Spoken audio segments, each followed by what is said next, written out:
بسم اللہ الرحمن الرحیم۔ السلام علیکم۔ یہ پارٹ 1 ہے۔ آج ہم آپ کی خدمت میں کتاب پیش کر رہے ہیں رقص جنوں، مصنف بشرا سعید، آواز ہیرا مجید کی۔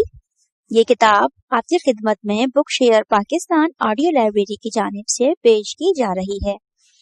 دیگر معلومات اور کتابوں کے لیے آپ رابطہ کر سکتے ہیں 0300291960، واٹس ایپ نمبر 0333249573 پر محمد اظہر لطیف سے۔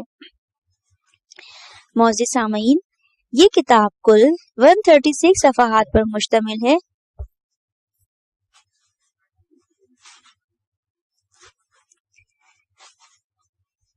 معزز سامعین، یہ کتاب کل 136 صفحات پر مشتمل ہے۔ تو آئیے سنتے ہیں پارٹ 1 صفحہ نمبر 9 سے۔ پجارن دیوتا کو منانے کے لیے رقص کر رہی تھی۔ دیوتا کے درشن کی آشا اس کے بند بند میں کروٹیں لے رہی تھی۔ اس کے متحرک قدموں، گردش کرتے بازوؤں میں، گردن کے تناؤ اور کمر کی لچک میں، آبروؤں کی جنبش، آنکھوں کی پتلیوں کی لرزش، پلکوں کی تھرتھراہٹ میں، سانسوں کی تموج میں، دھڑکن کی تال میں وحشت بھری التجا تھی۔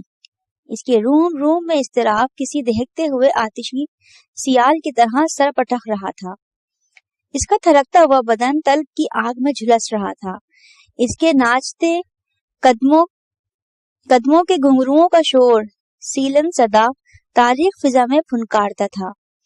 ہر گزرتے لمحے کے ساتھ اس کے رقصا پیروں کی جنبشیں فزوں تر ہوتی جا رہی تھی۔ پتھریلے چبوترے کے سامنے ناچتے ہوئے وہ ہر شے سے بے نیاز تھی۔ ہر باریک بستہ فرش سے پاؤں چھونے پر پہلے سے بڑھ کر تکلیف دہ احساس ہوتا، لیکن نہ تو اس کی انگلیاں سڑکڑتی اور نہ ہی چہرے کے عضلات کھنچتے۔ اس کے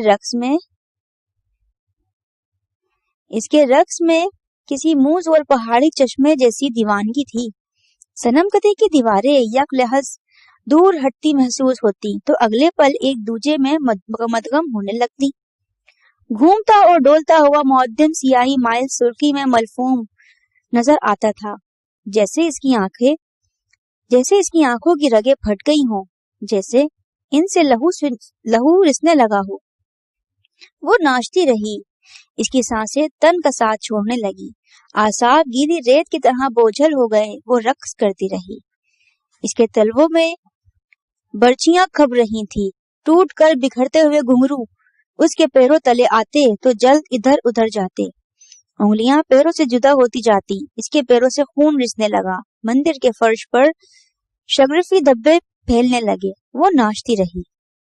پیروں سے بہتا ہوا لہو، جس کی چٹکتی ہوئی ہڈیاں اور ٹوٹتی رگیں اسے رک جانے پر مجبور کر رہی تھی، نڈھال ہو کر گرنے پر مائل کر رہی تھی، مگر وہ ناچتی رہی۔ وہ ٹھان چکی تھی کہ دیوتا کو منانے کی خاطر جیون دان کرنے سے بھی نہیں ہچکچائے گی۔ رقص میں ایک ایسا لمحہ آیا جب مندر کی ہر شے نے وجود کا لبادہ اتار کر عدم کی چادر اوڑھ لی۔ صرف داسی رہ گئی اور دیوتا۔ ایک پتر اندھیرے میں لپٹی وہ رقص کر رہی تھی۔ ذات کے صحرا سے سبز نخلستان سارے قافلے مٹ چکے تھے۔ ایک مقدس سناٹا چاروں اور پھیلتا ہوا۔ دیوتا کے سوا وہ ہر شے سے رشتہ توڑ چکی تھی، ہر درد، ہر تکلیف سے ماوار ہو چکی تھی۔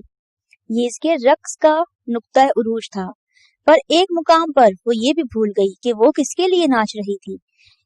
اس مجنونانہ رقص کا محرک کیا ہے؟ لیکن وہ رک نہیں سکتی تھی۔ اب اس کا جسم اس کے اختیار میں نہیں رہا تھا۔ وہ کسی ایک عضو کو بھی اپنی مرضی کے تابع نہیں کر پاتی تھی۔ پھر ایک ہولناک گڑگڑاہٹ سنائی دی، جیسے کوئی طلسم ٹوٹ گیا۔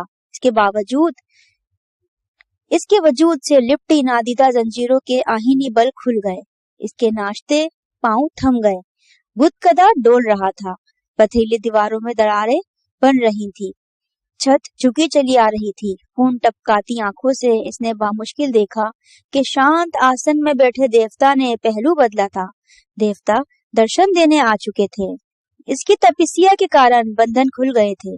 देवता की बंद आंखों के संगी पपोटे थरथराए और आंखें चिरकर कानों तक फैल गईं। तब पहली बार उसे खौफ महसूस हुआ। मंदिर की मुकद्दस फिजा में अजब तरह की कसाफत खुल गई थी। पाकीज़ा सकूत तार तार हो चुका था और हर गोशे से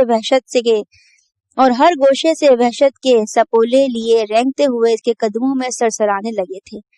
तब पुजारन को इदराक हुआ कि वो ऐसा नहीं चाहती थी। असल में इसकी ख्वाहिश ये ना थी। इसकी ख्वाहिश महज इसमें पोशीदा थी कि वो देवता को मनाने की खातिर रक्स करती रहे। देवता दीवानावार नाचती रहे और देवता ना माने। वो बनती रहे, तड़पती रहे, सिसकती रहे, सिसक कर फना हो जाए और आज पूरी ना हो। देवता मान गए थे, दर्शन देने आ चुके थे। इसके दिल में सहम बैठ गया था। देवता सुलखनाक चबूतरे से कदम उतार रहे थे। चरणों में रखे हुए पूजा की आरती के फूल खून आलूद फर्श पर बिखर गए थे। इसने भागने के लिए इधर उधर निगाह दौड़ाई। मंदिर का दरवाजा मुनहद्दिम हो चुका था। बाहर निकलने की राह मसदूद हो गई थी। लम्हा बा लम्हा देवता इससे करीब तर हो रहे थे। इसने दूर हटना चाहा और खड़खड़ा कर ढेर हो गई। तब इसे याद आया था कि इसके पांव लहूलुहान थे। इसमें एक कदम उठाने की सकत न थी। दासी ये बात फरामोश कर बैठी थी कि देवता जब तलक संघासन पर बराजमान रहे, साकित और जामिद हो, फरियादों इल्तिजाओं से बेनियाज रहे। देवता होते हैं और जब सांस लेने लगे, जमूद टूट जाए तो देवता नहीं रहते, इंसान हो जाते हैं और इंसानों से खौफ तो आया ही करता है। जेठ की गुलाबी शाम सलूनी कुबा ओढ़ी देवड़ी की नीम पुख्ता दीवार से लिपटी सिसक कर दम तोड़ रही थी और इसका गुलाबी रंग पिघल पिघल कर हम सदा रात के तारीख सियाल में घुलता जा रहा था। इस मिटती हुई शाम की नीम जान आंखों में गजब की उदासी थी। मगरिब की अजानों को तमाम हुए कुछ वक्त बीत चुका था, मगर शेर नशीनों और ऊंचे पेड़ों की आखिरी फुंगों पर अब तक मौजिनों की खुशहाली का लसम। मगर मगरिब की अजानों को तमाम हुए कुछ वक्त बीत चुका था, मगर शे नशीनों और ऊंचे पेड़ों की आखिरी फंगों पर अब तक मौजिनों की खुशहाली का लम्स ठहरा हुआ था। वो बहुत देर से बेहिस हरकत लेटी इमली के पत्तों की सरसब्ज रंगत को गहरा होते हुए देख रही थी। इसकी साख्त आंखें गुनहरी शाखों में उलझते अंधेरे के इसरार भरे बहाव पर जमे थे। मगरिब की अजान इसकी समात पर बहुत धीमी सी दस्तक देकर लौट गई थी। इतना अरताश भी पैदा न हुआ था कि इसकी निगाहों का जाविया बदल सकता। अम्मा इसकी पांती बैठी बासी रोटी के कचलौंदे बना कर मुर्गियों की जानिब उछाल रही थी।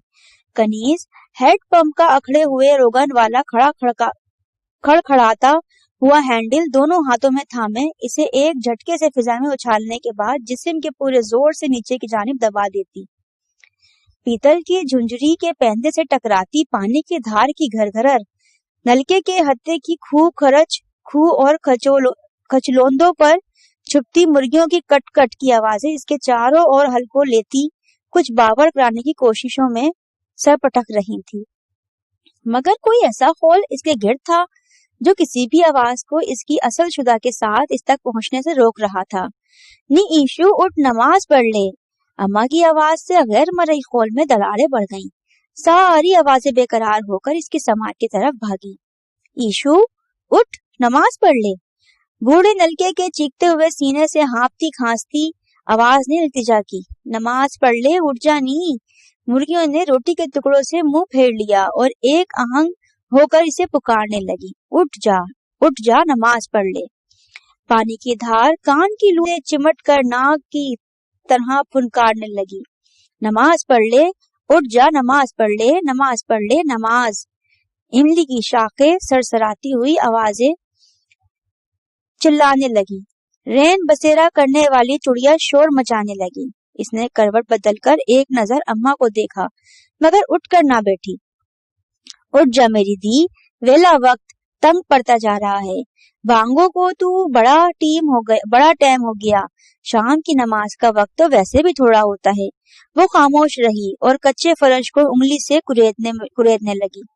उठ जा नी, उठ जा, कैसे लग कमर तोड़ कर पड़ी है। अम्मा ने इस बार आवाज में तहक्कुम समूह कर कहा।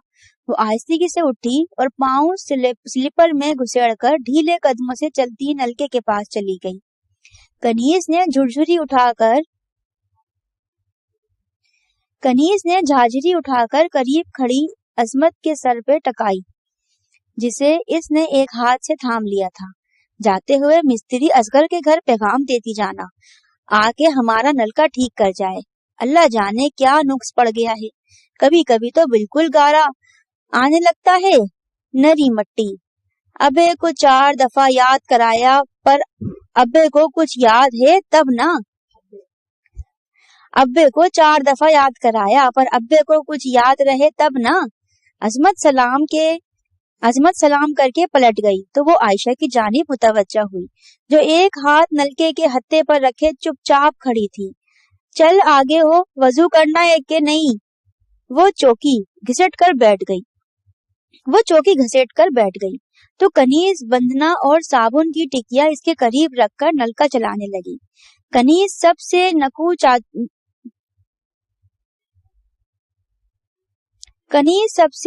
नक्का चूचा छोटा चूजा गली में निकल गया है, भाग के जा, किसी साइकिल के नीचे ना आ जाए। अम्मा की घबराई हुई आवाज पर वो तेजी से भागी। चूजे को डरबे में बंद करने के बाद जब वो लौटी तो आयशा को देखकर ठटक गई। वो अब तक चौकी पर बैठे बड़े इन्हेमाक से झाग के गोले बनाने में मशगूल थी। वो साबुन के उजले सफेद और नरम झाग को चेहरे, हाथों और बाजुओं पर मलती, कुछ देर जिल्द पर हाथों को ऐसे जुम्बिश देती जैसे रिगड़ कर मेल उतार रही हो, फिर ठंडे पानी के चमाकों से सफेद बुलबुलों को झाड़ देती और नए सिरे से यही अमल दोहराने लगती। वो कुछ देर यूं ही खड़ी इसे अनदेखा मेल धोते देखती रही और फिर इसके करीब जाकर नलके के गिर्द चुनी हुई पुख्ता ईंटों की मुंडेर पर बैठ गई। कौन सा मेल जमा है तेरे पंड पे? फिर जिसे धो धो कर हलकान होती जा रही है। वो इसकी तरफ देखे बिना बदस्तूर कोहनियों पर साबुन मलती रही। तुझे क्या हुआ है ईशु? नमाज में सुस्ती तो कभी नहीं की तूने। कल तो तूने फजर की नमाज कज़ा कर दी थी, अब मगरिब के वक्त बेफिक्र बैठी साबुन से खेल रही है। सूरज छुपे तो बड़ी देर गुजर गई, अब कहाँ वक्त रहा नमाज का। इसने लाताल्लुक नजर कनीज के चेहरे पर डाली और पैरों की उंगलियों में खुशबूदार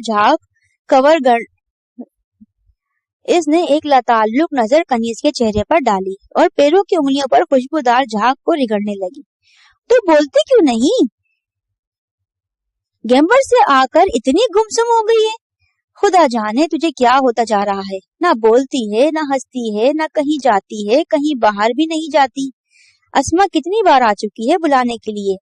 आपा की तेल मेहंदी से रुखसती तक हर रस्म में वो और इसकी बहनें हमारे साथ साथ रही थी, बिल्कुल सगे रिश्तेदारों की तरह। और अब इनकी खुशी का वक्त है तो ये साबुन की झाग को दौड़ रही है। कनीज ने झुंझुलाकर इसके हाथ से साबुन की टिकिया ले ली। तुझे क्या वहम हो गया है? एक हफ्ते में तूने 4 टिकिया साबुन की गोल डाली। क्या बला चमट गई है तुझको? तेरे जिस्म में जैसे मल मल कर उतार रही है। वो खामोशी से उठी और एक हाथ से नलके का हैंडल चलाते हुए दूसरे हाथ से शलवार का पायचा सिरका कर झाग में मलफूम पांव धोने लगी। फिर धोकर वो मुड़ी तो कनीज ने कंधे पर हाथ रखकर रोक लिया। तेरा ध्यान किधर है? सर का मसला तो किया ही नहीं तूने। इस बार भी कोई जवाब दिए बिना इसने हाथ का चुल्लू बनाकर नल के नीचे कर दिया। कनीज ने हत्थे को जोर से नीचे की जानिब दबाया और इसकी ओक में बदरंग पानी गिरा। आयशा तेजी से हाथ झटक कर पीछे हटी। फिर वही मुसीबत, बस अब नलके का पानी नहीं इस्तेमाल करना, घर में कोई बीमार ही ना हो जाए। बिजली घड़ी मुड़ी बार बार ना जाए तो कोई देख ही नहीं। मोटर के पानी में 5 मिनट में टंकी भर जाती है। आयशा ने हाथ को सूंघा और दुपट्टे से साफ करते हुए इसकी तरफ यूं देखा जैसे पहली बार देख रही हो। इस पानी से बू आ रही है जैसे गटरों से आती है। ये पानी नापाक है, नजिस है, इससे वजू कैसे हो सकता है? वजू तो हुआ ही नहीं, नमाज कैसे पढ़ूं? बंदा पाक ही ना हो तो नमाज कैसे पढ़े? कनीज ने बेध्यानी से इसकी बात सुनी।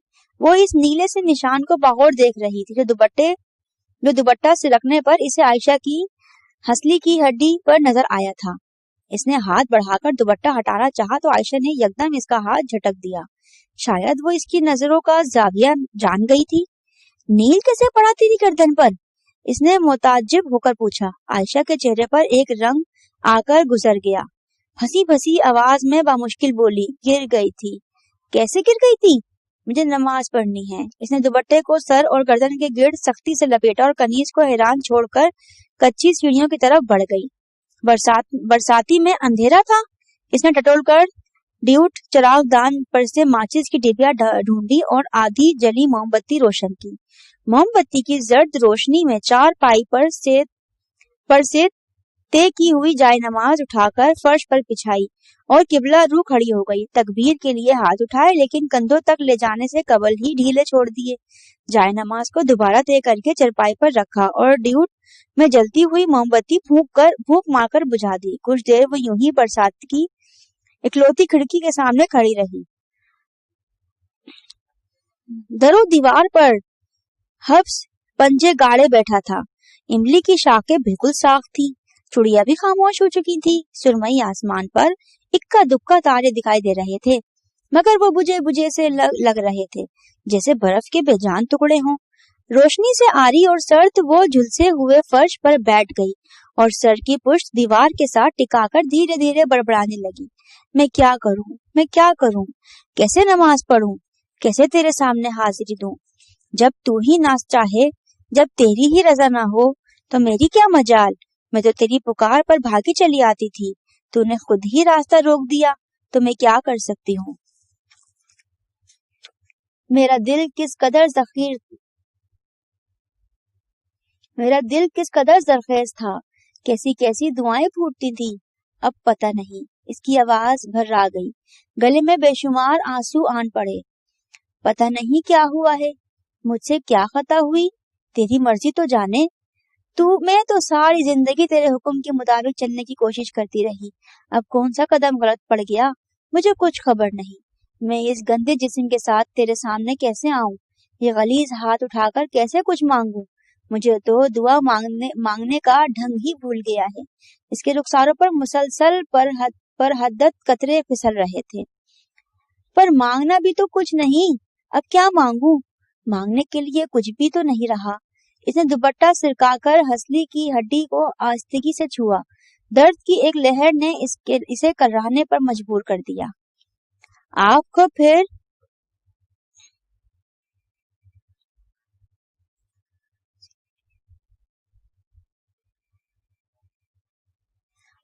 फिर हेलोसिनेशन? डॉक्टर फरक ने बात शुरू ही की थी कि वो भड़क कर बोल पड़ी। हेलोसिनेशन नहीं, हरगिज नहीं। मैंने कोई डरावना ख्वाब नहीं देखा। मुझे कोई वहम नहीं है। आपको मेरी बात पर यकीन क्यों नहीं आता? इस तरह से तो आपका और मेरा वक्त जाया हो रहा है। जब आपको मुझ पर एतबार ही नहीं तो फिर इस लंबी चौड़ी बातचीत का फायदा? इसने नाखून चबाते हुए बेचैनी से पहलू बदला। डॉक्टर फरक ने तहम्मुल से इसकी बात सुनी और ठहरे हुए लहजे में बोले, अगर मैं मोहतात अंदाज में बात करूं तो मुझे यूं कहना चाहिए कि पहली बार कब आपको शुबा हुआ कि आपके साथ ये मसला हुआ है? ये सब बेफायदा है, इससे कुछ हासिल नहीं हो सकता। मेरी प्रॉब्लम जिस नौयत की है, इसके लिए किसी साइकियाट्रिस्ट के पास जाने की कोई जरूरत नहीं है। वो मुझे जबरदस्ती लेकर आया है, जो बाहर बैठा मुझ पर पहरा दे रहा है। मेरी साफ गोई आपको बुरी लगेगी, लेकिन मैं इस सारे सिलसिले को बिल्कुल फजूल समझती हूँ। भला एक माहिर नफ्सियात इस किस्म की बीमारी का इलाज कैसे कर सकता है? बातें करने से तो ये मसला हल नहीं होने वाला ना। वो चंद लम्हों के लिए खामोश होकर दीवार पर टंगी तस्वीर को घूरती रही और फिर अचानक बोली, क्या ये सच है کہ कोड़ी के हाथ पांव और दूसरे जिस्मानी आज़ा गल सड़कर गिर जाते हैं, जिस्म के अलहदा हो जाते हैं, जैसे फूल सूखकर शाख से झड़ जाते हैं। क्या वाकई? क्या आप मुझे ऐसा कोई जख्म या निशान दिखा सकती हैं जिसके बारे में आपका ख्याल है कि वो जज़ाम के बाइस नमूदार हुआ है? हैरत है, मैं आपके सामने बैठी हूँ, मेरा चेहरा आपको नजर नहीं आ रहा। क्या ये सबूत काफी नहीं है? ये भी देखिए। इसने आस्तीन हटाकर बाजू इनके सामने कर दिया। ये सफेद निशान मेरे सारे जिस्म पर ऐसे ही है, बिल्कुल ऐसे ही धब्बे बन गए हैं और मेरी जिल्द बेहिस हो गई। कोड़ में ऐसे तो नहीं होता, कोड़ में ऐसे ही तो होता है। मुझे भी दर्द नहीं होता। अब चाहे छुरी से यहाँ पर जख्म लगा दें। इसने अपनी बेदाग कलाई पर उंगली रखकर तेज आवाज में कहा और स्पंज में से एक सुई खींचकर बाजू की जिल्द में घुसेड़ दी। देखें, देखें ना, मुझे दर्द नहीं होता। ये देखिए, मैं सच कहती हूँ, बिल्कुल सच। मुझे बिल्कुल कोई एहसास नहीं हो रहा। वो गीली आंखों के साथ सुई पर दबाव डालते हुए घुटी घुटी आवाज में बोली। इसके हाथ की उंगलियां सख्ती से बीची हुई थी। डॉक्टर फर्क पर सुकून चेहरे के साथ बैठे इसके बाजू से फूटने वाले खून की सुर्ख बूंदों को देखते रहे। इन्होंने इसे रोकने की कोशिश नहीं की थी। ये लीजिए। इन्होंने टिश्यू खींचकर इसकी तरफ बढ़ाया और कुर्सी से उठते हुए बोले, अगर आपको घुटन महसूस हो रही है तो मैं ये खिड़की खोल दूं? इसने कोई जवाब नहीं दिया। टिश्यू पेपर के छोटे छोटे टुकड़े करते हुए वो इनकी मुतहर्रिक सियाह बोटों को साकित पलकों के साथ घूरती रही। आपको अल्लाह के वजूद पर यकीन है? इस बार इसकी आवाज खासी मध्यम थी। मेरा मतलब है, आप इस बात पर ईमान रखते हैं कि वो है और जो चाहे जिसे चाहे कर सकता है? आपने कभी इसे महसूस किया है, इसकी मौजूदगी को? आप मेरी बात समझ रहे हैं ना? खिड़की के पट वाकर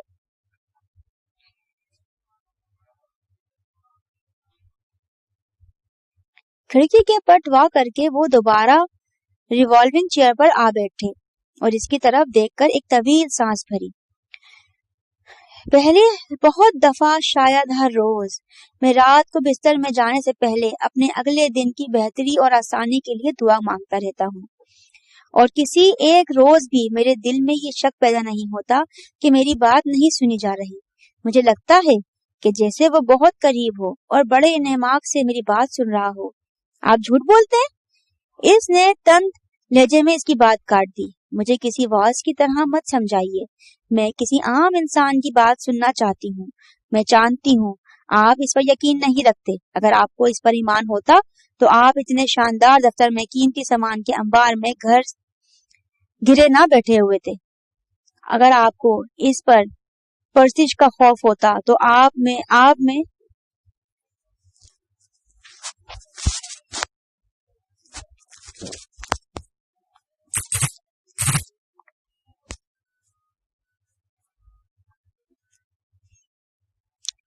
अगर आपको इसकी परसिश का खौफ होता तो आप में इतनी रौनक ना होती, ऐसा तकब्बुर ना होता। आपको पता है, वो यहीं मौजूद है, यहीं कहीं, इसी दफ्तर में। लेकिन वो मेरी तरफ नहीं देखता। वो एक बार भी मेरी तरफ नहीं देखता। मेरी सूरत इतनी मुकरू है कि वो मुझ पर नजर नहीं डालता।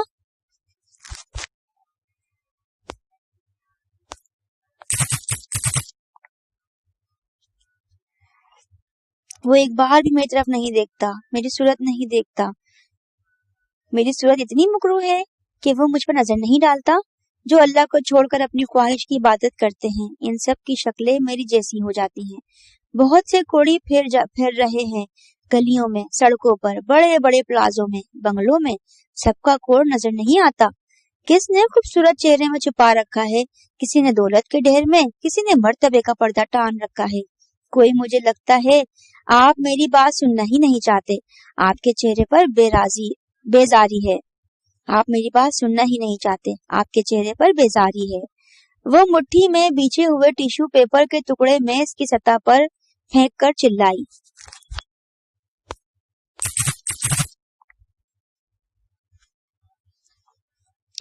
मैं आपकी बात पूरी तवज्जो से सुन रहा हूँ। आप बोलती रहें, जो आपके दिल में है कह डालिए। जब किसी घिनौने और मुकरू गुनाह का इरादा करते हैं तो वो रोक क्यों नहीं देता? دل میں کیوں نہیں پھیر دیتا دل؟ چھوٹی سی نیکی کرنے کی خاطر اتنی مشکلات کیوں سہنا پڑتی ہے؟ نیک لوگوں کا راستہ آسان کیوں نہیں ہوتا؟ وہ آنکھوں پر ہاتھ رکھ کر سسکنے لگی تھی۔ ڈاکٹر فرق نے اسے تسلی دینے کے لیے کچھ نہیں کہا۔ وہ سوچ نگاہوں سے اس کے جھکے ہوئے سر کو دیکھتے رہے۔ کچھ دیر بعد اس نے چہرے سے ہاتھ ہٹائے تو انہوں نے ایک اور ٹیشو پیپر اس کی طرف بڑھا دیا۔ اس بار اس نے ٹیشو پیپر نہیں لیا تھا۔ میرے خیال میں آپ کو تبدیلی کی ضرورت ہے۔ بہتر ہوگا آپ کچھ روز کے لیے کہیں چلی جائیں۔ ان دونوں بلائی سرحد میں بہت اچھا موسم ہوتا ہے۔ آپ تفریح کا پروگرام بنائیے، چاہے 3-4 دنوں کے لیے ہی صحیح۔ کبھی آپ نے اپنا گھر تبدیل کرنے کے بارے میں سوچا ہے؟ کسی خیال کے تحت انہوں نے پوچھا۔ پتہ نہیں، جواب مختصر تھا۔ گھر تبدیل کرنا اتنا آسان نہیں ہوتا۔ آج کل تو مناسب جگہ پر معقول رہائش ملنا کسی معجزے سے کم نہیں۔ آپ کو کم از کم بیڈ روم تبدیل کر سکتی ہو۔ کمروں کی سیٹنگ چینج کر دیں، فرنیچر کی ترتیب، پردوں کا رنگ، کچھ نئے ڈیکوریشن پیسز، کوئی ایک انڈور پلانٹ، کوئی تصویر وغیرہ۔ اس طرح کی چھوٹی چھوٹی تبدیلیاں لاتے رہنا چاہیے۔ یکسانیت سے اکتاہٹ پیدا ہوتی ہے۔ تبدیلی اکثر مثبت نتائج فراہم کرتی ہے۔ جزام چھوت کا مرض ہے شاید۔ اس نے کرسٹل کا پیپر ویٹ اپنے قریب کھسکایا۔ ایک شخص سے دوسرے شخص کو لگ سکتا ہے۔ مجھے لگتا ہے اس نے مجھے اس بیماری کے جراثیم منتقل کیے ہیں، وہی جو باہر بیٹھا ہے۔ اس کا لہجہ قدرے رازدارانہ تھا۔ آپ نہیں جانتے، بلکہ اب تک کسی کو بھی شک نہیں گزرا۔ دراصل اسے بھی کوڑ ہے۔ میں نے خود اس کے گلتے ہوئے زخموں میں سفید کیڑوں کو رینگتے ہوئے دیکھا ہے۔ اس پر اتنی مکھیاں بنبنا رہی تھی جیسے وہ ایک سڑا ہوا پھل ہو۔ اس کی بنبناہٹ اب بھی میرے کانوں میں گونج رہی ہے۔ کہیں مجھے کہ نہ آ جائے۔ اس نے منہ پر ہاتھ رکھتے ہوئے ایک ابکائی لی۔ لچے کیڑے اس کا گوشت چاٹ رہے تھے۔ سخت بدبو تھی۔ تافون سے میرا سانس بند ہو رہا تھا۔ میں سوچتی ہوں میرا بچہ اسی حالت میں، پتہ نہیں، کبھی کبھی مجھے لگتا ہے جیسے وہ مردہ ہو، جیسے میں بے جان گوشت کا لوتھڑا اٹھائے پھرتی ہوں۔ لیکن نہیں، مجھے آپ سے کسی سے بھی اس سلسلے میں بات نہیں کرنی چاہیے۔ وہ خاموش ہو کر ناخن چبانے لگی۔ میں ضرور سننا چاہوں گا۔ ڈاکٹر فرق کے چہرے پر ایسے تاثرات پیدا ہوئے جیسے اس کے اس طرح خاموش ہو جانے پر اسے افسوس ہوا ہو۔ وہ خاموشی سے نظریں جھکائے پیپر ویٹ کو انگلیوں سے گھماتی رہی۔ جس وقت کا آپ ذکر کر رہی ہیں، سوچ کر بتائیے، کیا اس لمحات میں آپ کو اپنے شوہر سے کراہت محسوس ہوتی ہے؟ میرا مطلب ہے یہ بہت نیچرل ہے۔ وہ پیپر ویٹ کو مزید تیزی سے حرکت دینے لگی۔ آپ خود کو غیر محفوظ تصور کرتی ہیں۔ کیا آپ کو مختلف لوگوں سے یہ خطرہ محسوس ہوتا ہے کہ وہ آپ کو نقصان پہنچائیں گے؟ یا کبھی آپ کو اپنے شوہر سے خوف محسوس ہوا ہے جسے وہ آپ کے دشمن ہوں؟ کبھی کبھی ایسا ہوتا ہے کہ نہ کہ جس شخص کے ساتھ بہت عرصے سے رہتے آ رہے ہوں، اچانک وہ بالکل اجنبی لگنے لگا، کسی دوسرے سیارے سے آئے ہوئے ایلین دشمن کی طرح۔ وہ اس بار بھی چپ رہی۔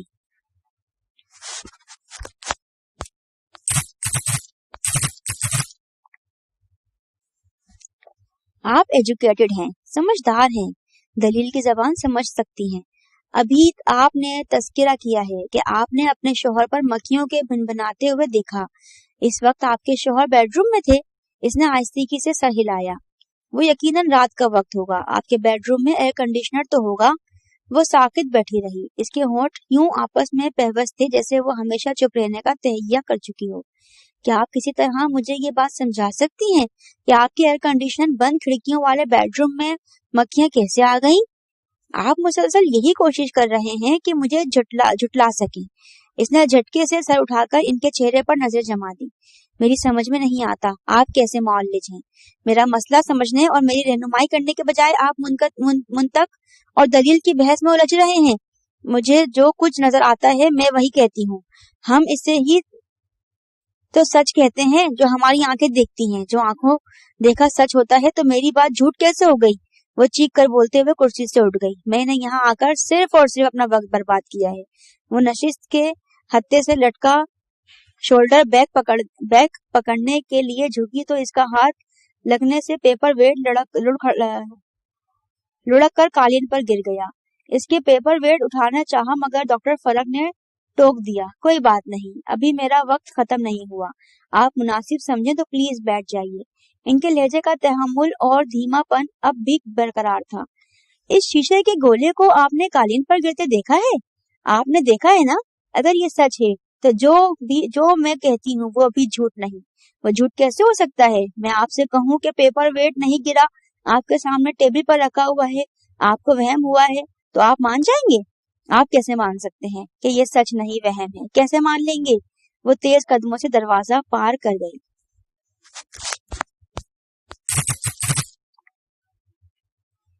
यहाँ हमारा पार्ट 1 इख्तिताम पजीर होता है। बकिया किताब सफ़ा नंबर 19 से समाअत फरमाइए। शुक्रिया।